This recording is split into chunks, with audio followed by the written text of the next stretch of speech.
Mayin nè, thịt hồng nè, mùi rộng là chết nè, ổ là chết nè. Về đó tu, về đây quá, nhìn không? Về đây không? Tâm tâm chào hàng ạ.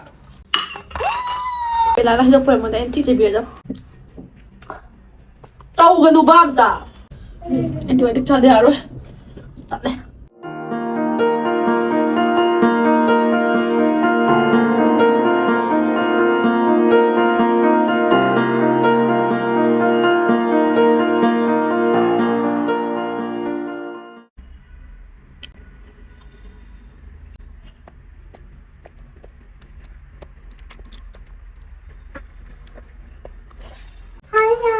Hi ma'am! Hello, I'm Sir Richard ng ma'am. Ikaw na nagkaroon dari. Kasi nga tsada doy sila Hawaii thong balay re, Hawaii thong balay re.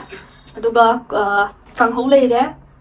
Si meramis ni ko. Kaya thak taba. Aduga meramis ko cha chung madi ko. There's a pork. Aduga marin ne kaleja ne makan ne ngau balay re. Aduga belaji chak cha roi ye. Madi ngau brina. Madi sorry ngau de ma chak cha ring de ba ko. Ma Maggi yun na chage ye. Adu ma Maggi yun na mukbang tau ge ye. Mukbang yun na mukbang tau ni. Adu di ma'am chaba ho zara ge.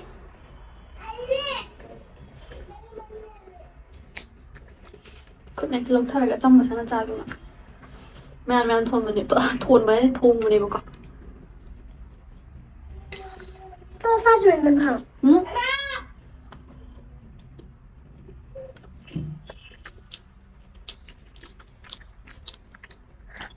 Không. Tâm cho. Tâm nè. Pasta bị tâm là thế. Nó có thùng như này. Ô bắt đầu. Sao vậy? Pass. But 1, 2, 3 start. Don't pass it. No pass. No, yeah. Pass då blir det. Pass.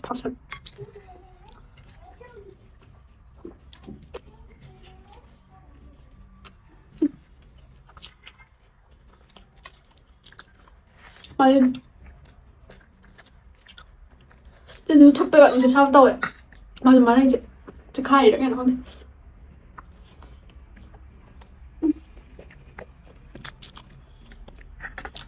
Được.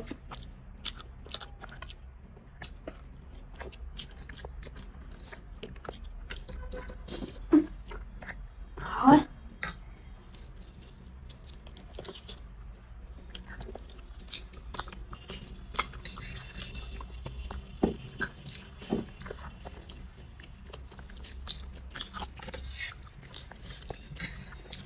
Ngon.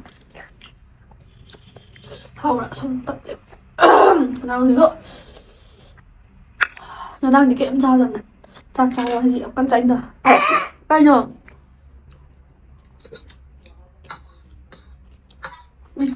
Không ngon quá gì.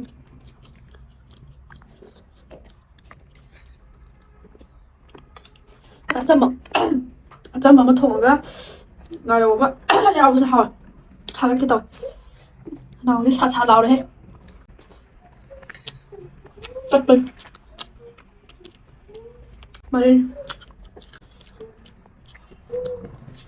맛있네.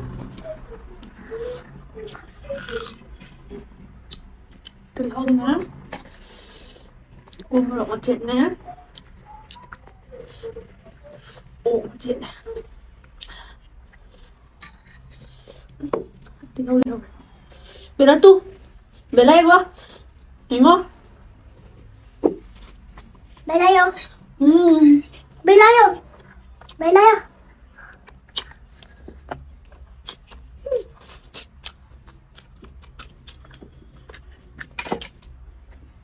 Hồng đi.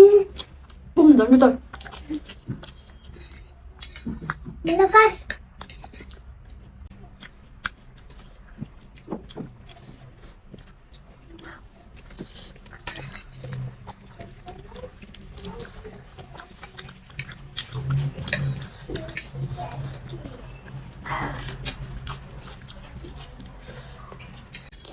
Sao hả em? Tâm chào hai ạ. Ăn được thôi. Hả? Tắm tắm cho hai cả. Nhìn một tiếng ăn đi. À. Anh đi. Không không. Anh. Ôi, chín tuổi nhỉ? 진짜 하나 더 줘도 들어. 일단.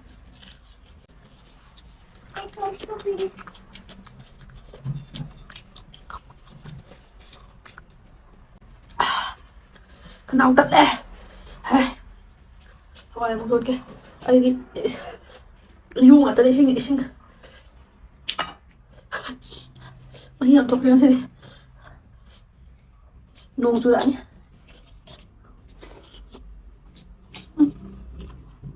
Học đây.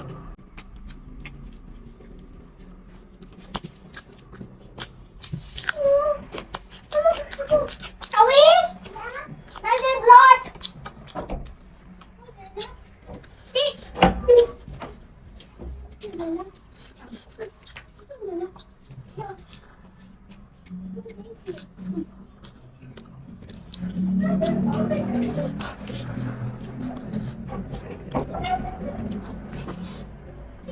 Mình ra không có.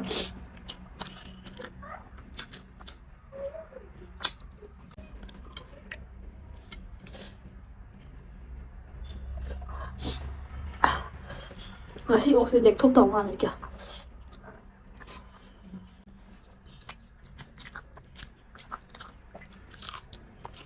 Niya tay gini khang de. Ayun na. Xem hay quá. Cái ốp con thì vậy mà em tăng cha bên hay đi mà tôm chảo chứ không phải thành cái số chảo xem ai đang một bằng tay đẹp quá nó tàu ra nên mẹ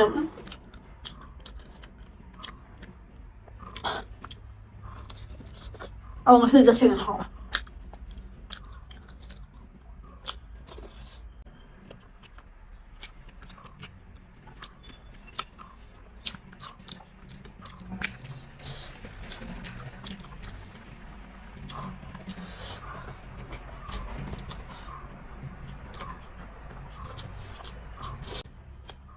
Kanal topu nerede?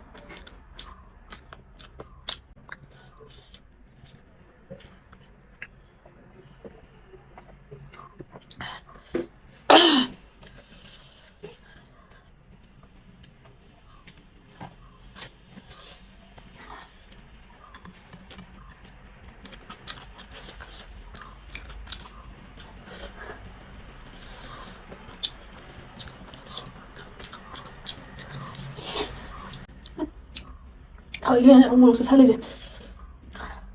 그 남자 그 항배이다.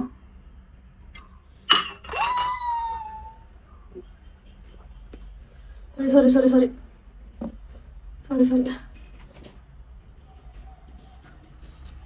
Bella lang daw mà thì chỉ biết đâu. Một cần.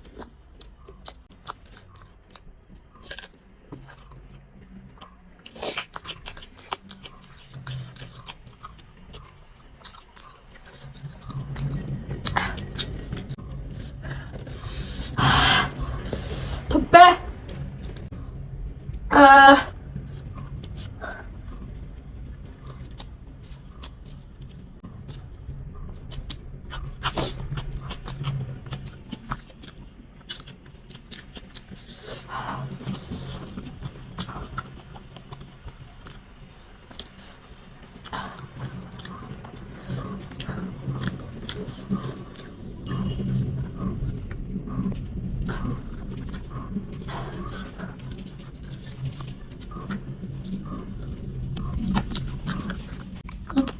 이건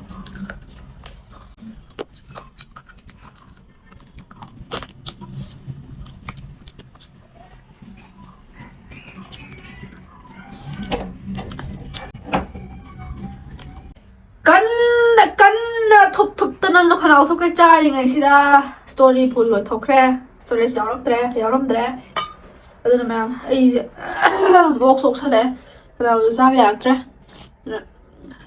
이거 그딴 데 짜로 해드릴게 간다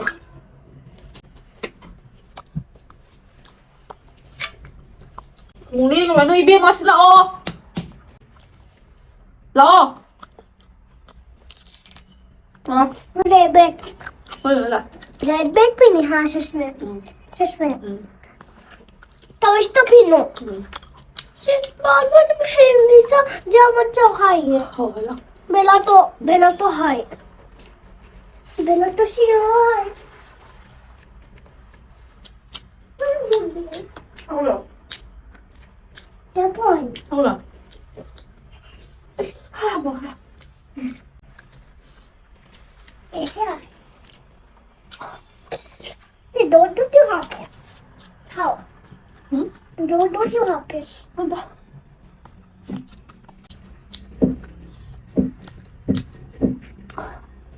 Tao ganun ba da?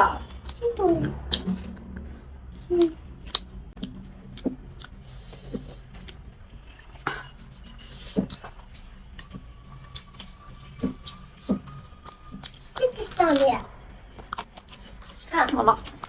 sì तो इस तो कैसे हो रहा बे तो इस तो कैसे हो रहा हाँ हाउ Correct. हाँ और लगा था और लगा था और लगा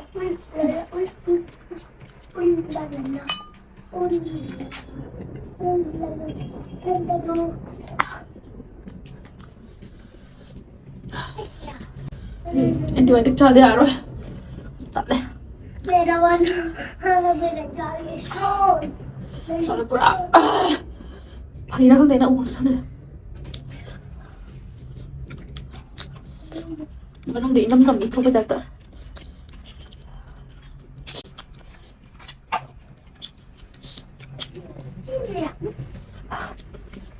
वो तो सिहा है Hả? Thấm vô. वो तो सिहा है Rồi. Rồi. Rồi. Em tụi kìa.